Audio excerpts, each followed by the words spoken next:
From KUNC and the NPR network, this is In The NoCo, a daily slice of Northern Colorado news and happenings. It's Thursday, January 25th. I'm Erin O'Toole. More than 200 copies of the Ouray County Plain Dealer were recently stolen out of distribution boxes around town. The newspaper had just published a front-page story about an alleged sexual assault at the home of Ouray's police chief. Journalist Corey Hutchins has some thoughts on this. He is the co-director of the Colorado College Journalism Institute and writes a weekly newsletter that goes behind Colorado headlines.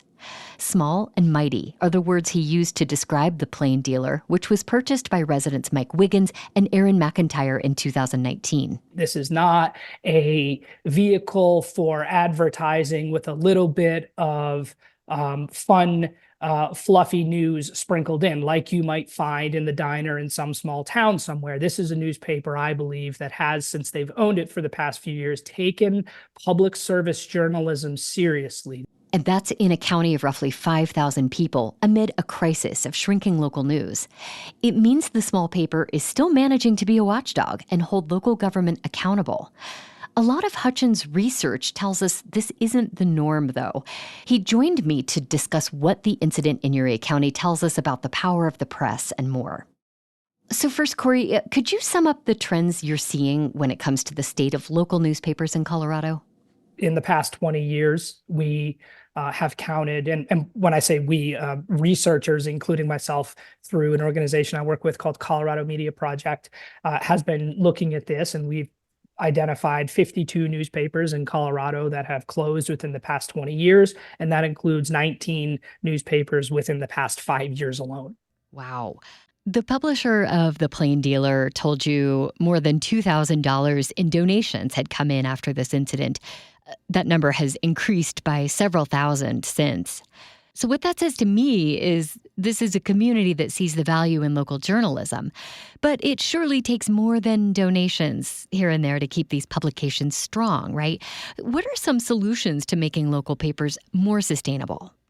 If I had the answer to that question, I'd win the Nobel Prize. I teach a class at Colorado College called The Future and Sustainability at Local News. And in that class, we look at a variety of models. Some of these small newspapers, I'll give you an example in Colorado, a small one in the small, tiny town of Crestone. The Crestone Eagle recently converted into a nonprofit. It was a for-profit newspaper, monthly newspaper for a while, and the folks in the community there created a nonprofit board and took it over. That is one trend we are seeing, not just with small newspapers in Colorado, but at larger news organizations as well. So some are trying the nonprofit model. We've seen the Colorado Sun here, which is a bright spot in the nation when it comes to local sustainable journalism, but they've been through multiple changes as well. They started as an LLC, changed into a public benefit corporation, which is really hard to understand, and then just recently converted into a nonprofit.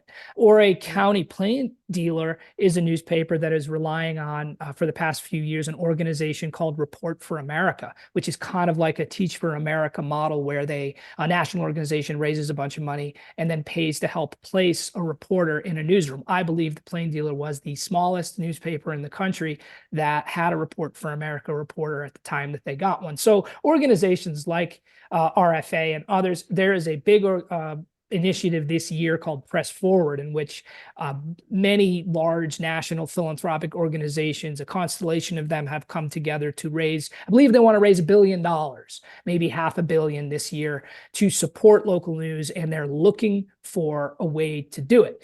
As I said, there's not a silver bullet yet. A lot of different initiatives are being tried, and I think we'll see some experiments along the way this year. And I would pay attention to Colorado because we are a state of experimentation, particularly when it comes to media innovation.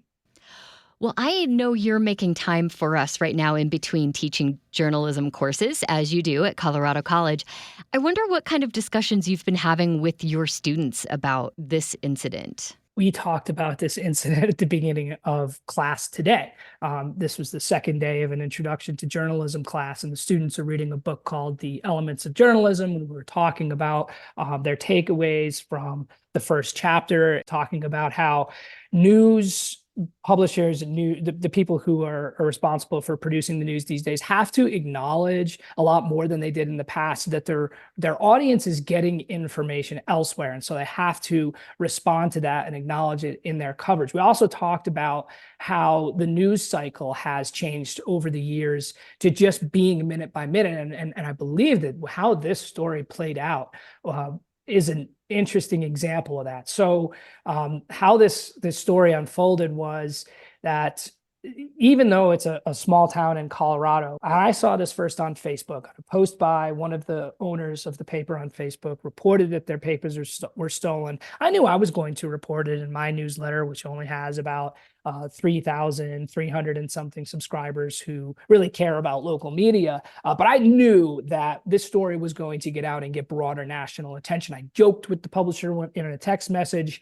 that, wait, the New York Times is going to call. She kind of laughed it off. Well, guess what? The New York Times did report this, as did all of the big news organizations in Colorado. And just within the past couple hours, one of those big tabloidy style papers in the UK just did a big piece.